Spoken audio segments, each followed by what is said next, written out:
মধ্যপ্রাচ্যের আকাশ ও সমুদ্র দুই ফ্রন্টেই যখন উত্তেজনা চরমে, তখন এক নতুন অধ্যায়ের সূচনা করেছে ইরান। চলমান ইসরায়েল-ইরান সংঘাতের প্রেক্ষাপটে এবার সরাসরি যুক্তরাষ্ট্রকে ঘিরে বড় দাবি তুলেছে ইরানের বিপ্লবী গার্ড বাহিনী, ইসলামিক রেভলিউশনারি গার্ড কর্পস বা আইআরজিসি।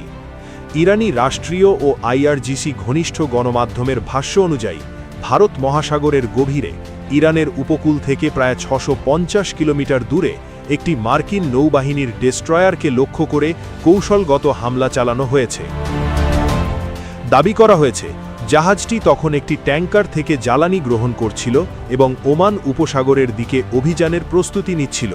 আইআরজিসি জানায়, এই অভিযানে ব্যবহার করা হয়েছে ঘাদর 380 ব্যালিস্টিক ক্ষেপণাস্ত্র এবং তালাইয়ে ক্রুজ ক্ষেপণাস্ত্র, যা দূরপাল্লার নির্ভুল আঘাতের জন্য প্রস্তুত বলে তারা দাবি করে। ইরানি সামরিক সূত্র বলছে, এটি ছিল প্রতিরোধমূলক প্রতিক্রিয়া। তাদের বক্তব্য অনুযায়ী, আঞ্চলিক নিরাপত্তা রক্ষার স্বার্থে এবং সম্ভাব্য আক্রমণ ঠেকাতে আগাম সতর্কবার্তা হিসেবেই এই হামলা পরিচালিত হয়েছে। আইআরজিসি আরও দাবি করেছে, সমুদ্রপথে মার্কিন নৌতৎপরতার উপর তারা দীর্ঘ সময় ধরে নজরদারি চালাচ্ছিল এবং উপকূলীয় রাডার, ড্রোন ও স্যাটেলাইট সমন্বয়ে লক্ষ্যবস্তু শনাক্ত করা হয়।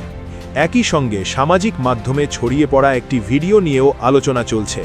ইরানি মিডিয়া দাবি করছে, শ্রীলঙ্কার উপকূল সংলগ্ন এলাকায় ইরানি ফ্রিগেট দেনাকে লক্ষ্য করে একটি মার্কিন সাবমেরিন টর্পেডো নিক্ষেপ করেছিল। ভিডিওতে একটি শক্তিশালী বিস্ফোরণের দৃশ্য দেখা যায়, যা MK-48 ধরনের টর্পেডোর আঘাত বলে উল্লেখ করা হয়েছে। তবে ইরানি পক্ষ বলছে, তাদের নৌবহর সচল ও প্রস্তুত রয়েছে এবং কোনো বড় ক্ষয়ক্ষতি হয়নি। বিশ্লেষকদের মতে, আইআরজিসি যে বার্তা দিতে চাইছে তা কেবল সামরিক নয়, কৌশলগত। তারা বোঝাতে চায়, ইরানের প্রতিরক্ষা ক্ষমতা এখন উপকূল সীমা ছাড়িয়ে গভীর সমুদ্র পর্যন্ত বিস্তৃত। বিশেষ করে ব্যালিস্টিক ও ক্রুজ ক্ষেপণাস্ত্রের যৌথ ব্যবহারের দাবি একটি মাল্টি লেয়ার্ড স্ট্রাইক ডক্ট্রিনের ইঙ্গিত বহন করে। আন্তর্জাতিক গণমাধ্যম যেমন রয়টার্স, আল জাজিরা এবং তাসনিম নিউজ এজেন্সি এই অঞ্চলের সামরিক উত্তেজনা নিয়ে প্রতিবেদন প্রকাশ করেছে।